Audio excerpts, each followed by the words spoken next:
Okay, good evening. At nandito na naman ang inyong Lolo Ray, no? Para magbasa-basa na naman tayo ng batas, no? Medyo late ako nag-start ngayon. Normally, nakakapag-start ako ng mga 8 o'clock or 7:30, pero medyo late kaming kumain ngayon, eh. But anyway, bago ako maligo, at pahinga ko na rin to ng konti, gusto ko lang basahin yung mga iba pang pertinent o mahalagang batas na may kinalaman sa mercantile or commercial law.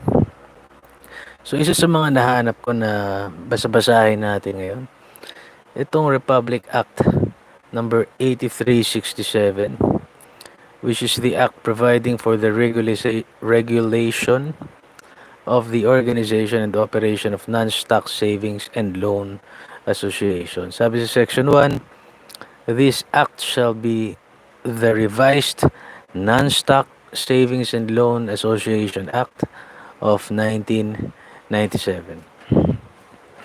Basahin natin yung kanyang Declaration of Policy. Hereby declare the policy of the state to letter A, encourage industry frugality, okay, and the accumulation of savings and judicious utilization of credit among the members of non-stock savings and loan associations. Letter B, regulate and supervise the activities of non-stock savings and loan associations in order to place their operations on a sound, stable, and efficient basis, to the end that they may be able to better provide for the establishment of additional savings and credit facilities in a fair manner to their members, and to curtail or prevent acts or practices of these associations which are prejudicial to their members' interest.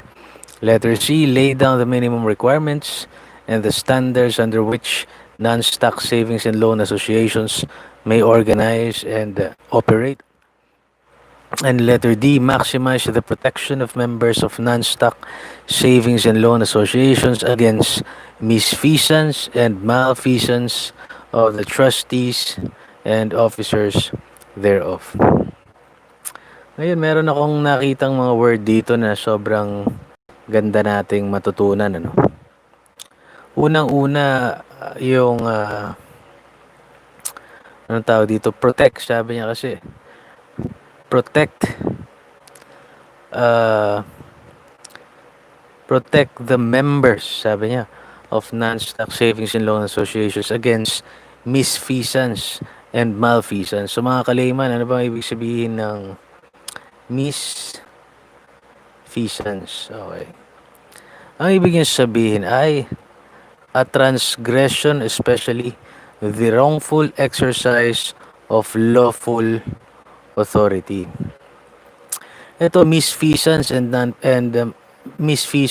non-feasance are very similar, and courts often have a difficult time differentiating them, sabi nga. Malfeasance occurs when the act is intentional. Sabi, misfeasance is completed accidentally. So parang pwede nating sabihin dito, misfeasance, similar siya siguro sa negligence, no? Malfeasance is talagang hindi lamang siya pagkakamali, pero intentional na pagkakamali. Okay, so pwede nating sabihin na ang misfeasance, ang example niya yung hindi niya sinasadya na makasagasa, pwede sigurong misfeasance yun. Yung malfeasance naman is yung pumatay. Sinadya mo yun, nakitilin yung buhay ng kapwa mo. Okay, Section 3, definition of terms, sabi niya. Letter A, non-stock savings and loan association shall mean a non-stock, okay, yung corporation nila, ay yung association nila hindi kagaya ng mga stock corporations, okay? And non-profit siya, di ba? Engaged in the business of accumulating the savings of its members and using such accumulations for loans to members to service the needs of households by providing long-term financing for home building and development and for personal finance. Letter B, association shall refer only to non-stock savings and loan associations organized under this act and the Corporation Code of the Philippines. Monetary Board should mean the Monetary Board of the Bangko Sentral ng Pilipinas. Okay. Section 4, Organization of an Association. At least 5 but not more than 15 members, parang sa corporation din, no, of a well-defined group was provided herein may form an association under this act. An association prior to transacting any business shall secure a license from the Monetary Board, yan nga, Monetary Board ng Bangko Sentral, and register with Securities and Exchange Commission. The application for a license signed by a majority of the incorporators and verified by one of the trustees shall include. Okay, ito yung application nila shall include letter A, the proposed articles of incorporation and bylaws together with names and addresses of the incorporators, trustees, and officers with a statement of their character, experience, and general fitness to engage in the non-stock savings and loan business. Letter B, an itemized statement of the estimated receipts and expenditures of the proposed association for the first year. Letter C, a filing fee in such amount as may be determined by the Monetary Board. And letter D, such other information as the Monetary Board may require. So, apat ang kailangan. Yung proposed articles of incorporation and bylaws kasama ng mga pangalan ng incorporators. Sabi, yung statement ng kanilang character, karanasan, fitness, okay, to engage in non-stock savings and loan business. Ikalawa naman, yung itemized statement ng kanilang estimated receipts and expenditures of the proposed association the first year. Tatansyahin mo, gaano kaya karami expenditure natin sa unang taon. Letter C, filing fee na magtatalaga ay ang Monetary Board ng Bangko Sentral ng Pilipinas. At ang huli, yung iba pang impormasyon na maaaring hingiin sa'yo ng Monetary Board, di ba? Okay, sabi pa rito, the SEC shall not register the articles of incorporation and bylaws of a proposed association unless the application is accompanied by a certificate of the Monetary Board approving the same. The Monetary Board may deny the application to organize an association under this act if it finds that the association is being organized for any purpose other than to engage in the business of a legitimate non-stock savings and loan association, or that the association's financial program is unsound, or that the proposed members are adequately served by one or more existing associations. The association shall confine its membership to a well-defined group of persons and shall not transact business with the general public. Okay? A well-defined group shall be defined by the Monetary Board and shall consist of, but not limited to, number 1, employees, officers, and directors of one company, including yung mga member retirees. Number 2, government employees to the same department, branch, office, including member retirees. Letter 3, members of the families up to the second degree of consanguinity or affinity of those falling under paragraphs 1 and 2 above. Okay. So, hindi pang general public ang kanilang transaksyon. Ito ay for a well-defined group, ika nga na itinalagaan ng Monetary Board. Associations whose articles of incorporation and bylaws were approved and registered prior to the effectivity of this act and which allow membership coverage broader than the foregoing definition shall be allowed to continue as such unless otherwise required by the Monetary Board. Monetary Board may, as circumstances warrant, require associations mentioned in the immediately preceding paragraph to amend their bylaws to comply with the concept of a well-defined group. In no case shall the total amount of entrance fees exceed 1% of the amount to be contributed or otherwise paid in by the particular member, provided that for new members, the said fee shall be based on the amount of contribution computed in accordance with the revaluation of the assets of the association. No person, sabi rito, association, partnership, or corporation shall do business or hold itself out as doing business as an association or shall use the term savings and loan association or any other title or name tending to give the public impression that it is engaged in the operations and activities of of an association unless so authorized under this act. Okay, pagka inalaw ka ng batas na ito, sinunod mo yung mga steps dito, doon ka lamang pwedeng masabing savings and loan association. Tax exemption, section 5. An association shall be exempt from payment of tax in respect to income, including interest on its deposits with any bank, provided, however, that income derived from any of its properties, real or personal, or any activity conducted for profit, regardless of the disposition thereof, is subject to the corresponding internal revenue taxes imposed under the National Internal Revenue Code. So, kunwari, ginawa mong service yung tricycle ng association o yung property, pinaupa mo, subject ka pa rin syempre sa pagbubuwis ng National Internal Revenue Code. Interest earnings on deposits of members with associations as well as the shares of its members from the net income of the association shall be exempt from income tax. Okay, bakit ganon? Kasi sabi nga kanina doon sa binasa natin, di ba? Yung kanilang declaration of policy, di ba? Na iniingganyo nila yung mga maging frugal o magtipid, di ba? Prohibition against inquiry into or disclosure of deposits.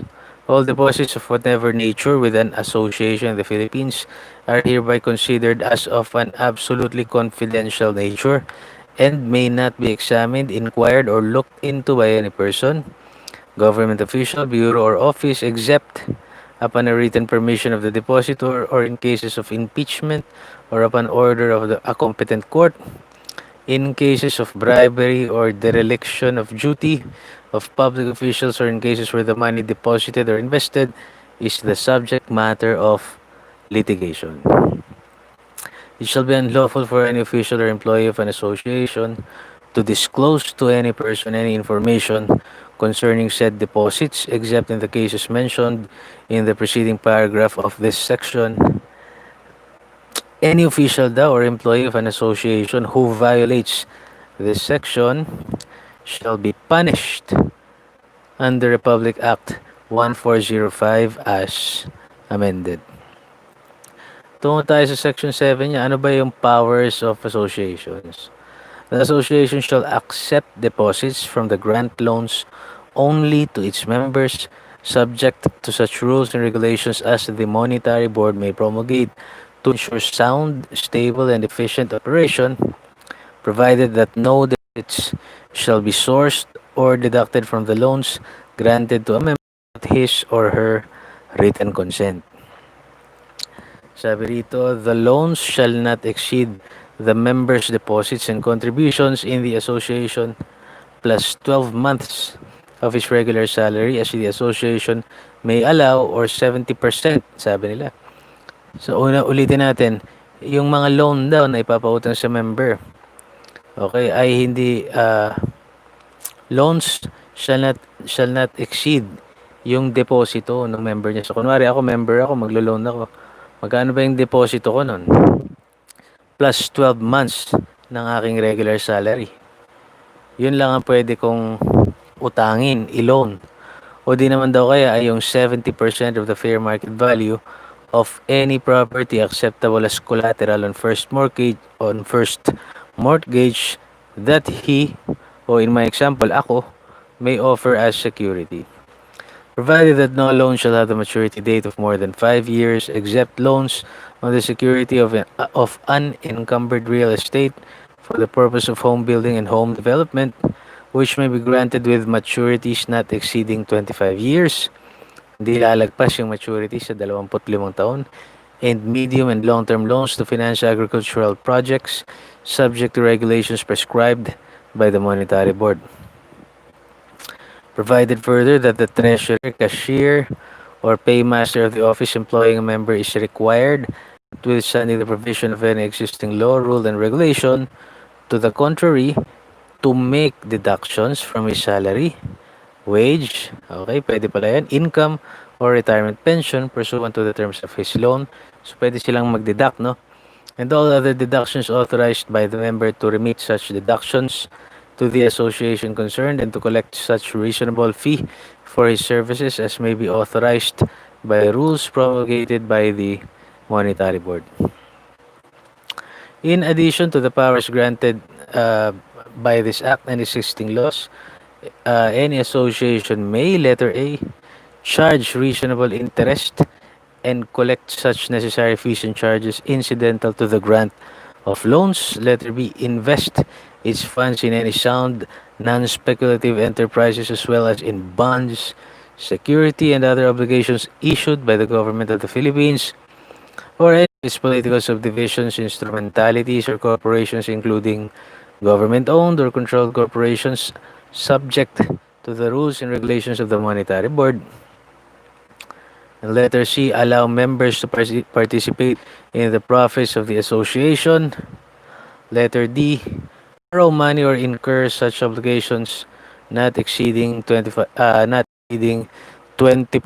of the total assets of the association from any lending institution.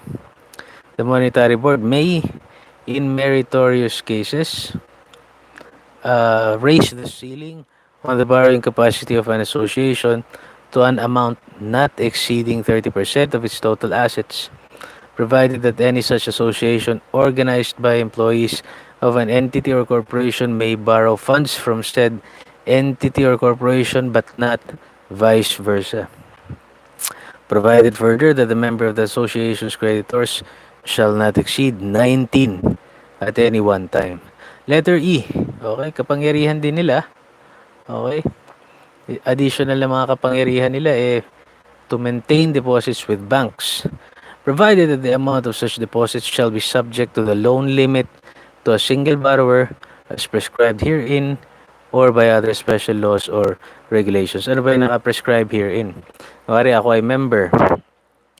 Magkano yung deposit ko? Kunwari, ang deposit ko doon sa association ay 5,000 pesos. Plus, yung halaga ng aking 12-month salary. So, kung kunwari 5,000 pesos ako a month times 12. So, yun ang pwede kong i-loan. O dili naman daw kaya, meron ako motorsiklo. Ang halaga niya ay 100 pesos. Kunwari lang. 70%. So, 70 pesos ang pwede kong i-loan. Okay? Letter F. Require the employer, entity, or corporation to provide it with adequate office space within which it can conduct its business. And letter G, engage in death benefit program meant exclusively for the mutual benefit of its members. So, sandali lamang po ha.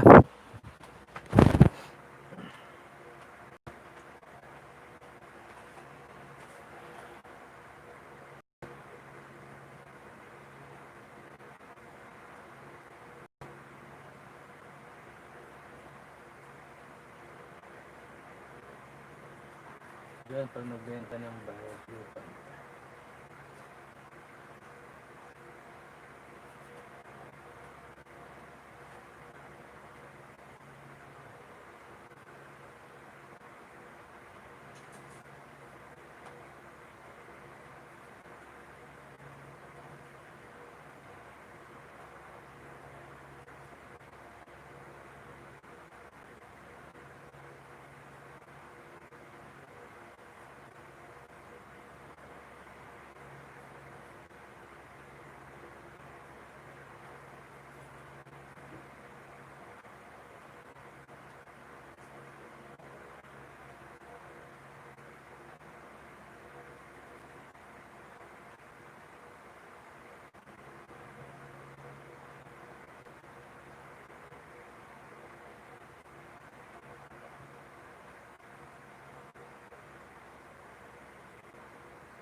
Okay, ayun. So, umiihi lang ako tsaka nakita ko kasi yung tatay ko na nagtatanong Sabi niya, nag-text siya sa akin, sabi, kung daw sa isang tituladong property, bibenta mo yung bahay at lupa mo, ang tagay deed of absolute sale, paano naman daw kapag ibebenta mo yung bahay at lupa na rights lang. Yun ay ang deed of assignment and transfer of rights. Yun ang aking pag-aalam hindi ako sure. Pero yun ang alam ko. Okay, Section 8. Section 8 pa rin tayo nitong revised non-stock na mga loan. Ano tawag dito? Revised Non-Stock Savings and Loan Association Act of 1997. Dito na tayo sa Section 8, Restrictions on Associations. Sabi rito, no association shall have or carry upon its books for any person any demand, commercial or checking account, or any credit to be withdrawn upon the presentation of any negotiable check or draft. Okay? Ulitin natin, no association shall have or carry upon its books for any person. So, hindi mo pwedeng ilabas yung mga libro ng mga records nyo dahil lang dinemand ng isang tao, no? Hindi lang yun, checking account, wala raw dapat, or any credit to be withdrawn upon the presentation of any negotiable check or draft. Restriction yun, bawal yun. Letter B, no association shall advertise or represent itself to the public as a bank. Bawal din yun. Kasi nga, siniservisyohan nila, hindi naman publiko kundi yung members lamang nila. Yung mga member retirees. At saka yung mga mag-anak noon within the consanguinity of within the second degree of consanguinity, di ba? Ano pa ba? Letter C, no association shall issue, publish, or cause or permit to be issued or published any advertisement that it is doing or permitted to do business which is prohibited by law for an association. Ano pa? Dali lamang. Wala na. Doon na tayo sa Section 9, Service Units. An association shall open, maintain, and operate service units as may be necessary in order to deliver services to its members, subject to the approval of the Monetary Board. Section 10, Agents and Salesmen. No person shall act as an agent or sales representative of an association or operate an agency without obtaining a license from the Monetary Board. No license is required for a collector of an association, but no person shall hold himself out or act as collector unless he is authorized as collector in writing by such association. So, dapat may kasulatan na ilalabas yung association na ikaw ay pinapayagang maging kolektor nito. Kaya isa pong krimen, yung kunwari ako, di naman ako member ng association, tapos kakalat-kalat ako dyan, magpapanggap na kolektor. Naku po, pag ikaw nahuli, Mariosep. Section 11, Merger or Consolidation of Associations. To achieve simplicity, economy, and efficiency, different associations of one company or department or office may merge or consolidate upon approval of the Monetary Board. Section 12, Trustees. Only members are eligible as trustees of an association. Mga member lang. Provided that in the case of a merger or consolidation of associations duly approved by the Monetary Board, the limitation on the maximum number of trustees in a corporation as provided for in the Corporation Code shall not be applied for a maximum period of 3 years, so that membership in the new board may include up to the total number of trustees provided for in the respective articles of incorporation of the merging or consolidating associations. Section 13, Band of Officers and Employees. All officers and employees of an association who, in the regular discharge of their duties, have access to money or negotiable securities shall, before entering upon such duties, furnish to the employing association a good and sufficient bond, the form and amount of which shall be prescribed by the Monetary Board, and providing for indemnity to the association against loss of money or securities by reason of their dishonesty. Yung mga kung ikaw ay officer o kunwari ikaw ay yun na nga, officer ng association at kang access sa mga pera, no? Saka sa mga negotiable securities, no? Dapat ikaw ay magbigay ng bond sa asosasyon para in the event na ikaw ay maging suwapang o kawatan, lokoy mo yung asosasyon, meron kang bond na nakalagay para maisalba yung asosasyon. So magpa-file ka raw ng bond sa pamamaraan na prescribed by the Monetary Board. Section 14, compensation of trustees, officers, and employees. No trustee, officer, or employee of an association shall receive from such association, and no association shall pay to any trustee, officer, or employee of such association any commission, wala kayong mga komisyon, emolument, gratuity, or reward based on the volume or number of loans made or based on the interest or fees collected thereon. Bawal dahil kasi yun ang sole purpose kung bakit kayo may savings and loan association. So bakit kayo kikita? Hindi naman kayo stock corporation wherein yung kita sa unrestricted retained earnings hati-hatiin para gawing dividendo ng mga board of ng mga stockholders, di ba? Pero sabi naman, nothing in this section prohibits or limits any of the following. Letter A, receipt of payment of salaries of trustees, officers, and employees. Pwede mo silang sweldohan. Letter B, receipt of payment of commissions to agents, whether or not based on the volume or number of loans or on the interest or fees collected thereon. And letter C, receipt or payment of bonuses to trustees, officers, or employees if such bonuses are based on the performance, basis of performance, and not on the volume or number of loans made or on the interest or fees collected thereon. Sabi rito, all increase in the compensation in any form of all trustees and trustee officers in excess of 10% thereof per annum shall require the approval of the Bangko Sentral. Okay. Section 15, limitations on lending authority. Letter A, an association shall not commit itself to make any loans for amounts in excess of the total of the following amounts. Number 1, amount of cash available for loan purposes. Number 2, amount of cash which can be readily realized upon the sale or redemption of permissible investments made by the association. And number 3, amount of credit available for loan purposes from government or private financing institutions. Okay. Ano pa ba yung ibang limitations on lending authority? No association shall directly or indirectly make any loans to any trustee or officer of such association, either for himself or as agent or as partner of another. Bawal daw yun. Maliban na lamang, with the written approval of the majority of the trustees of the association, excluding or hindi kasama yung trustee na uutang.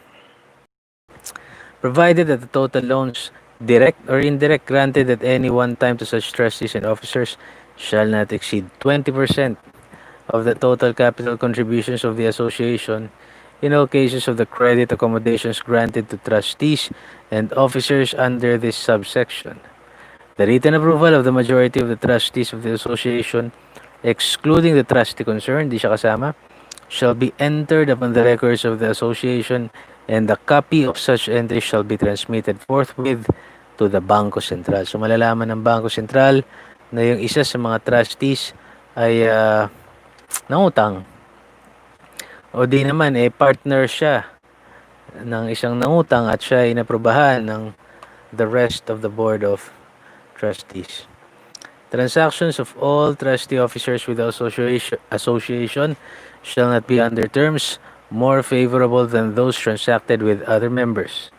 The office of any trustee or trustee officer of an association who violates the provisions of this subsection shall immediately become vacant, and the trustees or officers shall be punished by imprisonment of not less than 1 year. Okay, may kulong ha, but not more than 10 years, and a fine of not less than 5,000 pesos nor more than 50,000 pesos. Hirap din, no? Kaya iwasan dito yung maging magulang, tsaka yung swapang. Hindi talaga tayo kailanman maaaring maging swapang sa pera. Hindi pwede. Section 16, Execution of Loan Agreement. For each loan made by an association, a written note or other obligation expressing a rate of interest must be executed by the borrower. Ulitin natin, yung borrower ay member. O hindi naman ay kamag-anak niya within the second degree of consanguinity. Section 17, Liability of Officers for Loans Contrary to Law. Sabi rito, no association shall make or purchase any loan or investment not authorized or permitted under this act, and any trustee, officer, or employee who, on behalf of any such association, knowingly makes or purchases any such loan or investment, or who knowingly consents thereto, shall be personally liable to the association for the full amount of any such loan or investment. Section 18, Limitations on Investment. Letter A, no association at any one time shall invest in bonds and securities in a total amount in excess of 10% of the total assets of such association without prior written approval of the Bangko Sentral. Yun yung limitasyon ng investment. Hindi pwede yung asosyasyon mag-invest ka sa bonds o sa anumang securities. Tapos yung halaga noon ay 10% ang laki. Okay, sa total assets ng asosasyon. Letter B, ano pa yung ibang mga limitasyon niya? No association at any one time shall invest in real property in a total amount in excess of 5% of the total assets of such association. O, yung total asset ng asosasyon, pag samasamahin mo, plus 5%. Lumagpas doon yung halaga ng real property, bawal daw.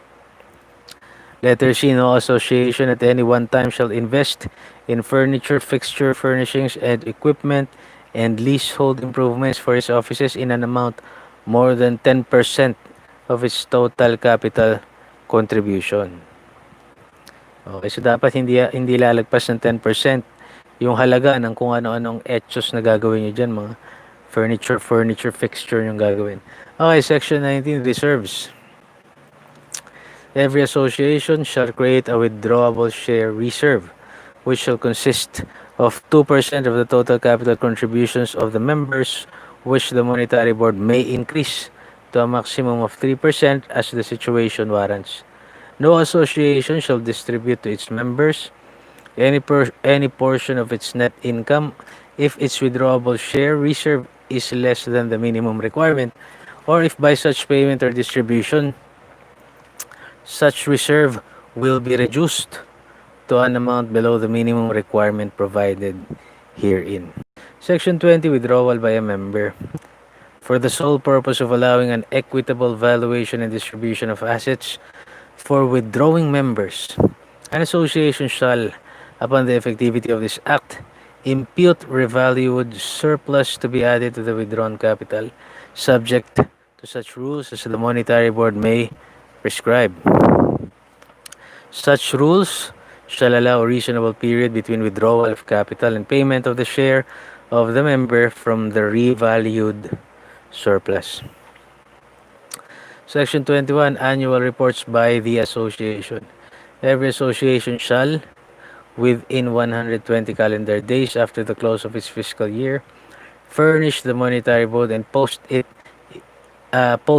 any of the association's bulletin board or in any other conspicuous place a copy of its financial statements showing in such form and detail as the Monetary Board shall require the amount and character of the assets and liabilities of the association at the end of the preceding fiscal year.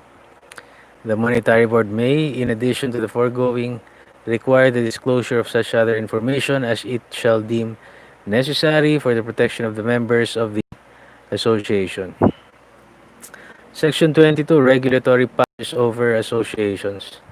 Notwithstanding the provisions of Section 130 Public Act 7653, the power to regulate the operations of any association by the Monetary Board shall continue and consist of the following. So ito yung kapangyarihan ng Monetary Board over the association. Letter A, in seeing to it that the capital, financing, discretion, and administration, as well as the integrity, responsibility, and ability of organizers, administrators, trustees, and officers of all associations organized and operated under this Act shall reasonably assure the safety of the interests which its members entrust to them. Letter B.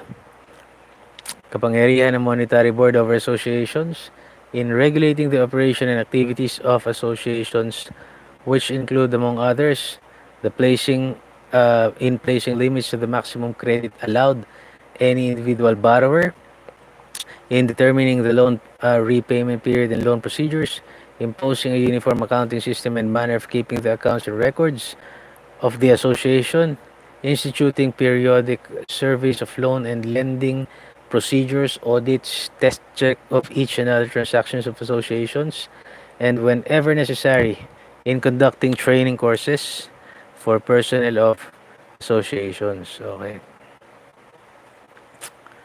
Yan ang kanilang regulatory powers, no? Ano pa yung iba ng mga regulatory powers nila? Letter C, in requiring all accountable officers and employees of every association to post bonds for the faithful performance of their duties in reasonable sums and with such sureties as the Monetary Board may require. Letter D, in fixing by rules or by orders in specific cases after notice in the hearing the limits of loanable funds, amounts for investment, and reserves for withdrawals and other contingencies. Letter E, in issuing rules and regulations for the proper implementation of this Act, effective administration of the associations, and to render advisory assistance to all interested parties in order to carry out the intents and purposes of this Act.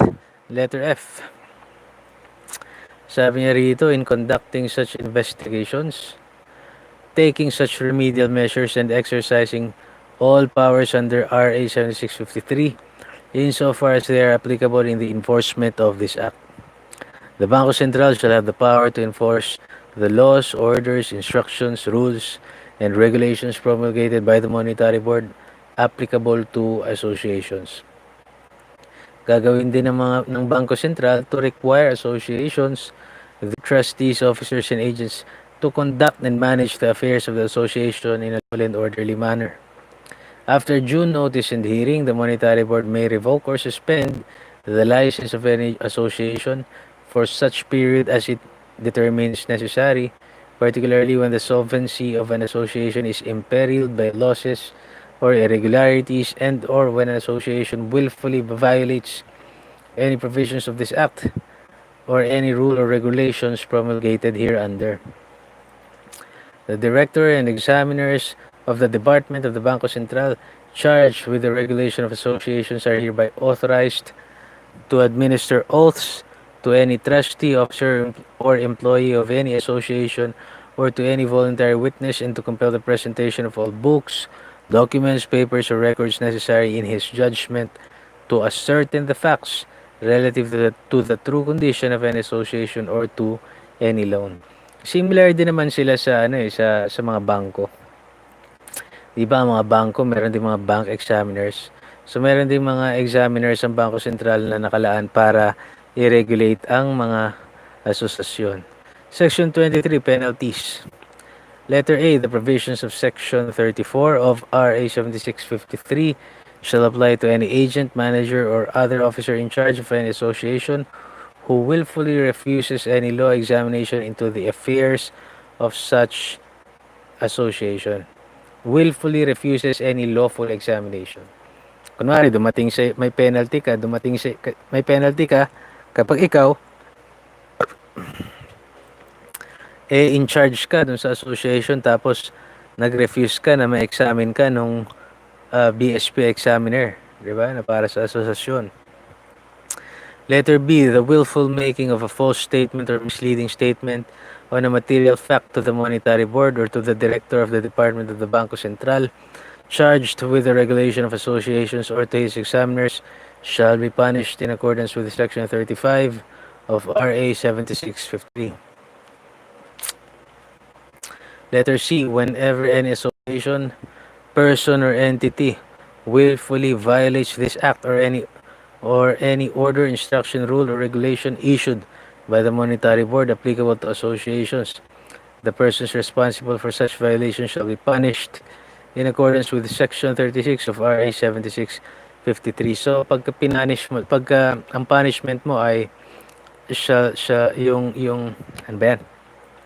Yung punishment mo ng pag-violate mo sa act na ito ay yung Section 36 ng RA 7653. Letter D, whenever any officer, employee, or agent of an association accepts gifts, fees, or commissions, or any other form of remuneration in connection with the approval of a loan from said association, or overvalues or aids in overvaluing any security for the purpose of influencing in any way the action of the association on any loan, such officer, employee, or agent shall be punished by a fine of not more than 10,000 pesos or 3 times the loan amount involved, kung ano mas mataas daw, or imprisonment for not more than 1 year at the discretion of the court. So, okay na yung 10,000 eh. Paano kung yung loan eh halagang 30,000? Eh di 3 times the amount of the loan, di 60,000 yan. Pero hindi eh, may sinabi naman siya rito not more than 10,000 eh. So, kung ganun kalaki yung loan, so example ko na yun, 60,000 yung 3 times yun, yung 10,000 ang magiging penalty mo. O, ngayon naman, kung yung loan ay 2,000, so 6,000, mas malaki pa rin yung 10,000. So, yung 10,000 ang.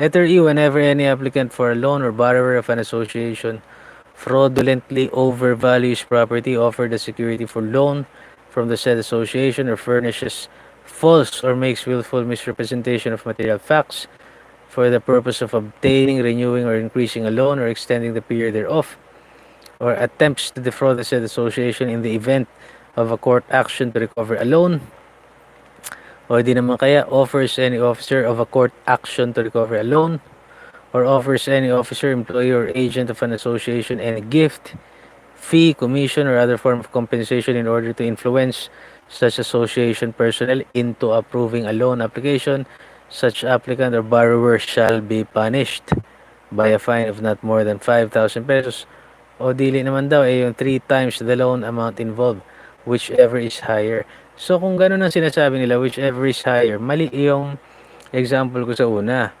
Kung ganito ang application ng batas, ang tamang application dun sa dalawang provision na ito is ganito.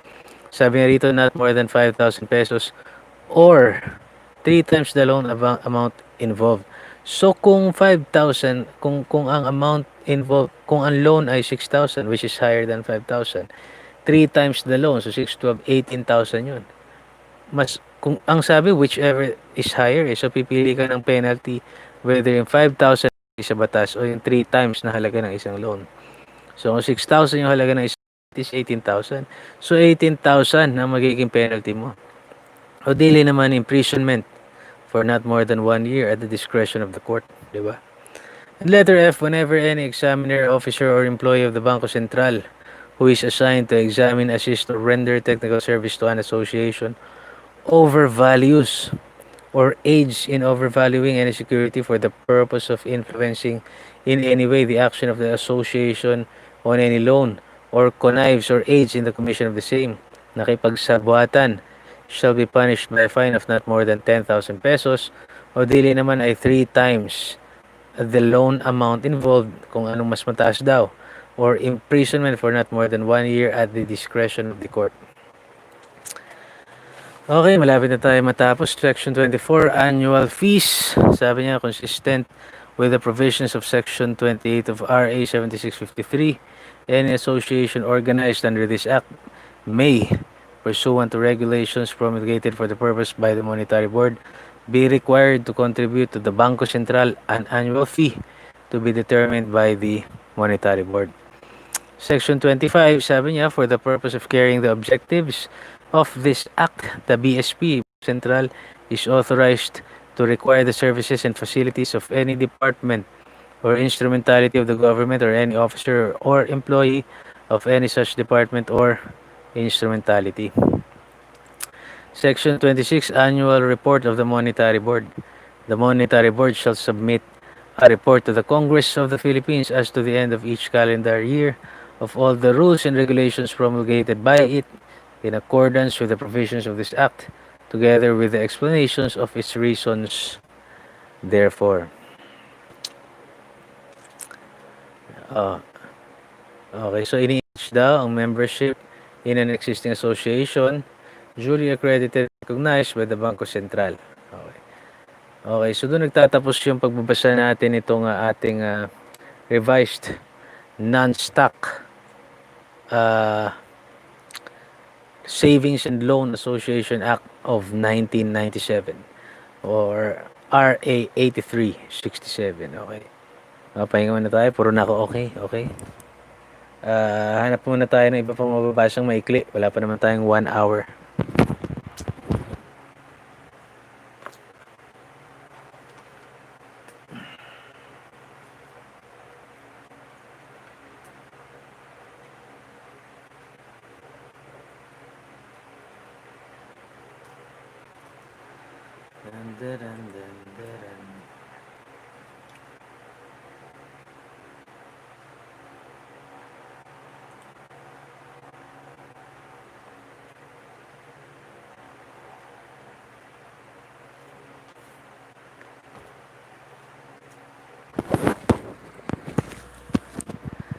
Ay, sandali lang. Meron maikling batas dito, yung RA 8555. Ito ra yung Act amending RA 8182 and for other purpose. Okay, so inaamyendahan niya yung Section 11A ng RA 8182. Alamin nga natin, ano ba yung RA 8182 na yan?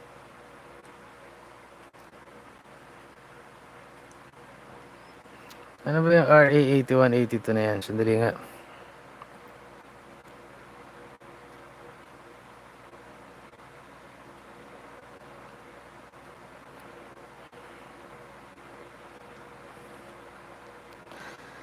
Okay, sandali, tingnan natin.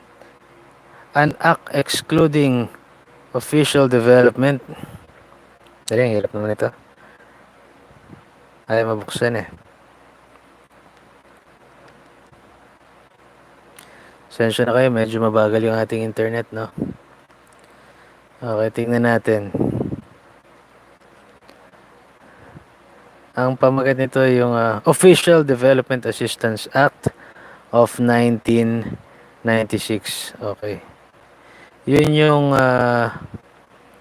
RA 8182. Okay, so inamyendahan nun yung Section 11A.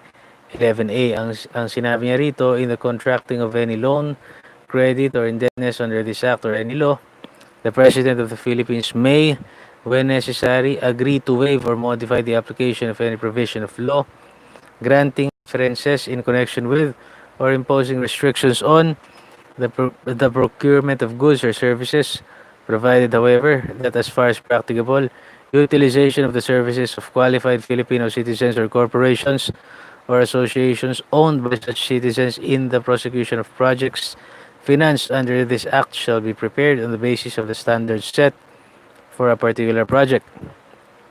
Provided further that on the basis of the standards set, provided further that the matter of preference in favor of articles, materials, or supplies of the growth, production, or manufacture of the Philippines, including the method or procedure in the comparison of bids for purposes therefore shall be the subject of agreement between the Philippine government and the lending institution. Yun yung section 1 nitong batas na ito, yung isinasama niya yung the president daw may agree to waive or modify the application of any provision of law granting preferences, di ba? O di naman mag-i-impose siya ng restrictions on the procurement of goods and services. Syempre, ano to? General welfare yung ini-invoke nila dito. Okay, section 2 niya naman, inamyendahan niya yung section 4 ng RA 8182. Sabi rito, use of ODA for equitable development. The proceeds of ODA shall be used to achieve equitable growth and development in all provinces through priority development projects for the improvement of economic and social services, facilities, taking into account such factors as land area, population, scarcity of resources, low literacy rate, infant mortality, and poverty incidence in the area. Okay? Provided that rural infrastructure, countryside development, and economic zones established under PEZA law shall be given preference, okay, in the utilization of ODA funds. Ano na nga ba yun? Yun. ODA, yung Official Development uh, Official Development Act funds. Okay, yun ang ibig sabihin dito. Ano pa ba to? Ito yung approximately 5% of the total ODA loan. Ano to? Towards this end, the NEDA shall endeavor to obtain ODA funds from donor countries, which shall approximately be 5% of the total ODA loan from the immediately preceding year. Said funds shall be administered by the NEDA for project identification, feasibility studies, master planning at local and regional levels, and monitoring and evaluation. ODA shall not be availed of or utilized directly or indirectly for the following. So yung sinasabi natin na Official Development Act Fund ay hindi raw siya pwedeng i-avail o utilize directly para sa letter A. Telephone programs contracted as of January 1, 1996, except basic telephone programs and projects for rural areas not adequately serviced and or currently developed by private enterprises shall be entitled to all the loan availments.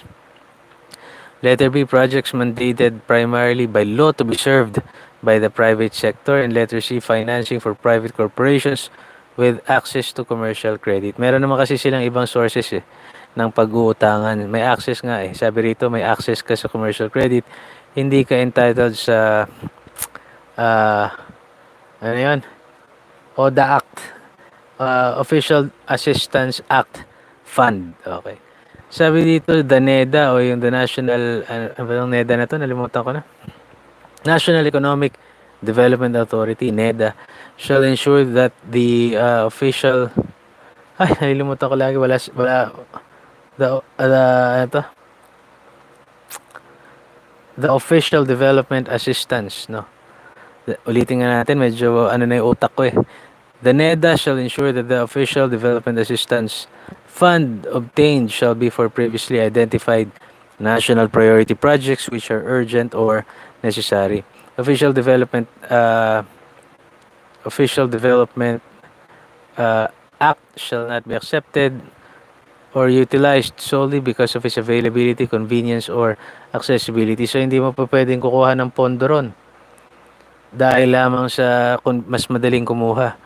Yung mga tinalaga lang ng batas na ito, yun lamang ang may karapatan para sa Official Development Assistance Fund. Okay. So, tapos na tayo doon. Ano pa ba yung mga maliliit na pwede nating basahin? Wait lang. Dali.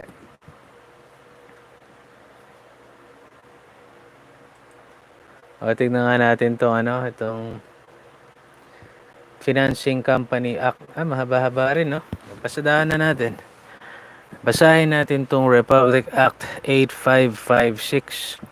An act amending Republic Act 5980 as amended, otherwise known as the Financing Company Act. Section 1, this act shall be known as the Financing Company Act of 1998. It is hereby declared to be the policy of the state to regulate and promote the activities of financing and leasing companies to place their operations on a sound,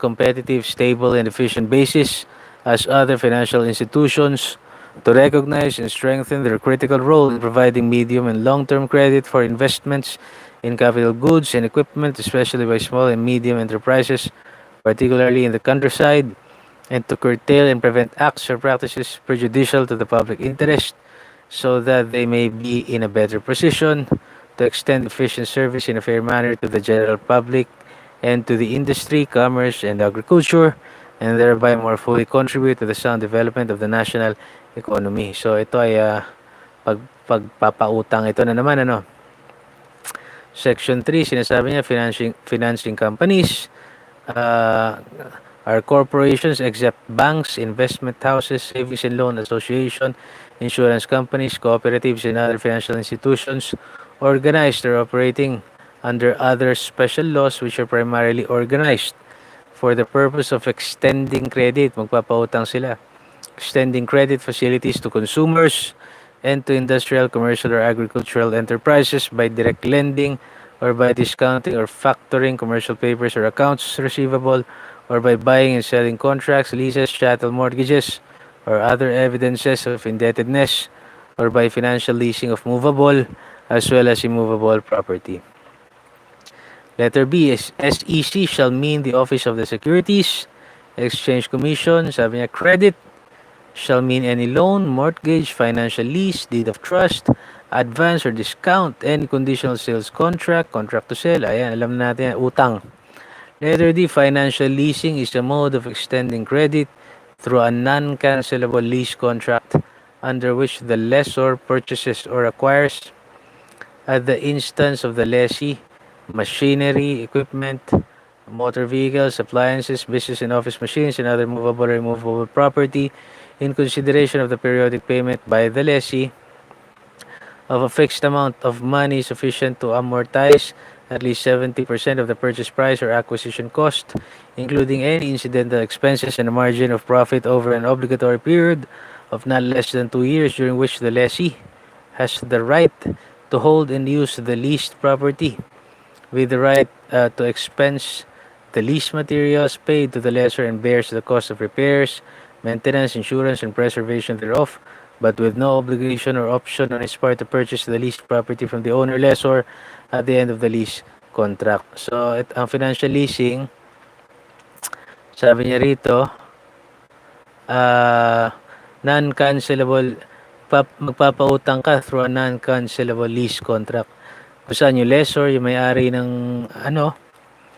yung may-ari ng property, siya yung purchases, bumibili siya o nag-acquire siya at through the lessee, gano'n na lang, yung mga machinery, equipment, etc. Ayan. Medyo hindi ko siya maintindihan, medyo magulo siya. Kasi ang lessor, pagkalupa ang pinag-uusapan yung nagpapa-upa eh. Okay. Ito, financial leasing eh. Basahin natin mabuti.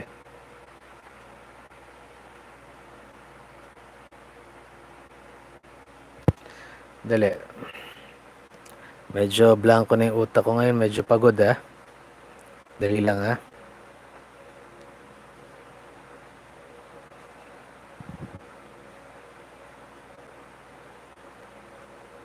Okay.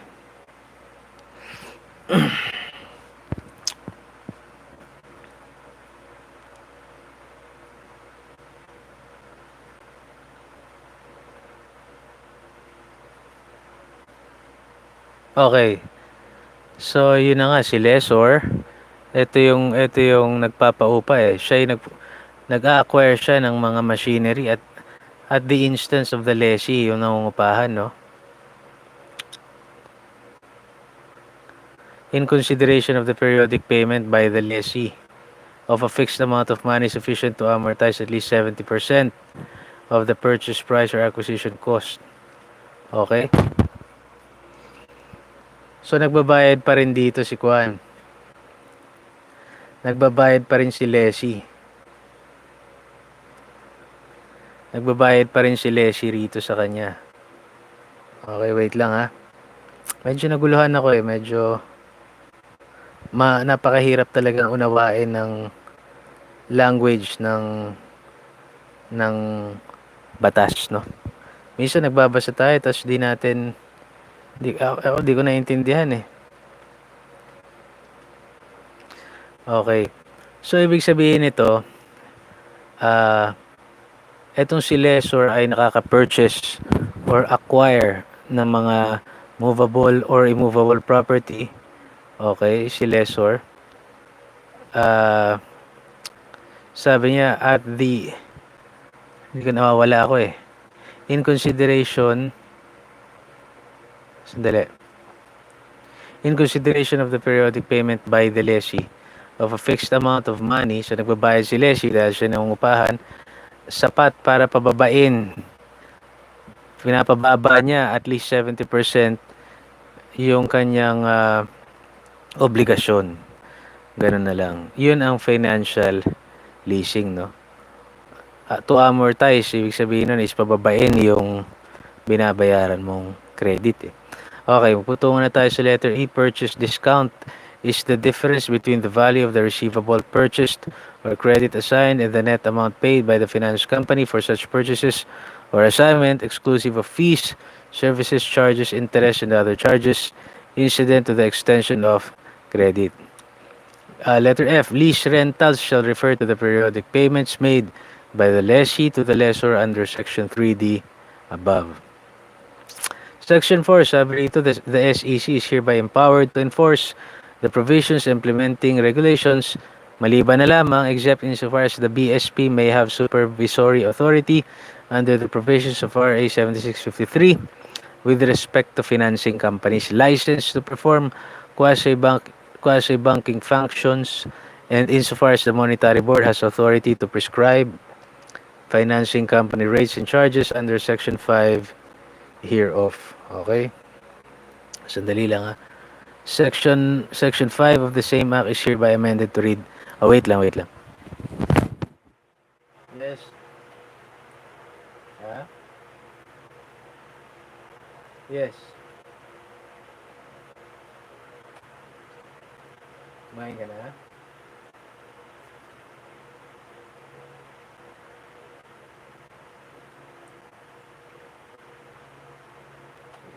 Bye-bye. May kikwento ko sa'yo mamaya. Nakakatawa.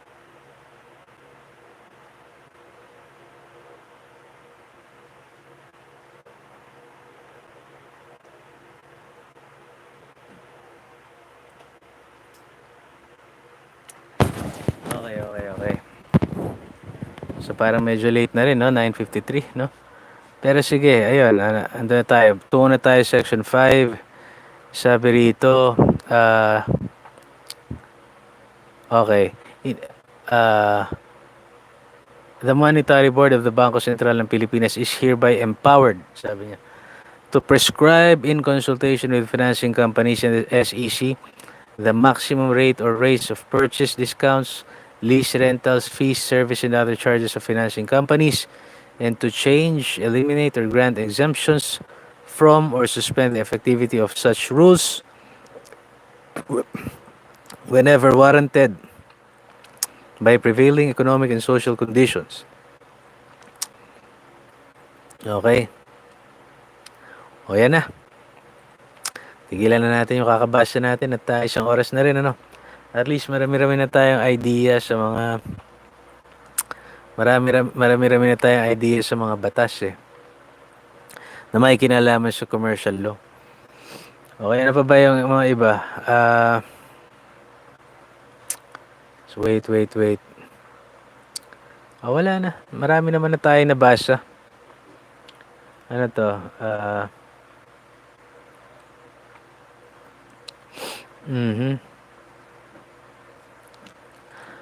Pasadahan na lang natin tong ano. Meron ding tinatawag na batas. May kinalaman din ito sa sa mercantile law. Sabi rito, RA 8747. Ito yung tinatawag na, ba't ganun? Bitin. Philippine Year 2000. Ba't parang bitin yung ano naman ito? Hindi naman mabasa na buo ito. Paano ko babasahin, no? Subukan na lang natin intindihin. Ayun, no? Putol. Philippine Year 2000 Disclosure and Readiness Act. Parang ganun bigay sabihin Okay. Ba't ganun? Hindi naman mabasa ito. Kulang-kulang. O basta ganun, merong tinatawag na ganitong batas. Meron siyang congressional oversight. Okay, ang merong reportorial requirements, ibig sabihin magre-report yung mga Senate Committee on Finance, Committee on both houses, mga ganyan-ganyan. Okay, hindi ko mabasa ng buo Okay. Hindi ko siya mabasa. National Security Council ito. Okay. Wala, ang hirap magtingin ng batas na hindi naman mabasa. Oh, anyway, sana ay nag-enjoy kayo, no?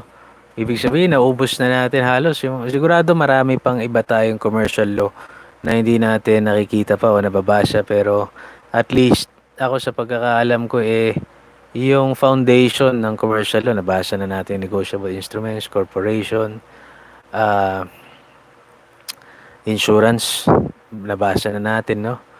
Yung mga business organizations, konti about foreign investment laws, intellectual property. Yan yung mga ano diyan yung mga talagang masasabi nating commercial law talaga, yung consumer carriage of goods by sea act. Yan. Maaring marami tayong nabasa rito na luma na subalit yung thought, yung foundation kung paano natin iisipin o aalamin sundin yung batas. Kahit na may bago pang batas to, meron na tayong guide kung paano tayo mag-isip, di ba? So, pray na tayo. Glory be to the Father, and to the Son, and to the Holy Spirit, as it was in the beginning, is now, and ever shall be, world without end. Amen. So, in the name of the Father, of the Son, and of the Holy Spirit. Amen. So, sana samahan niyo ako ulit next time. Maghahanap pa tayo ng mga batas na mababasa. Marami pa tayong hindi nababasa, so ibang subject naman siguro tayo. Baka bumalik tayo ng tax. O dili naman, magpunta tayo sa legal ethics, mga ganyan. O kaya naman, criminal law. Yung revised penal code, di pa natin nabasa, no? Okay, so next time, basahin natin. So, bye-bye. God bless you.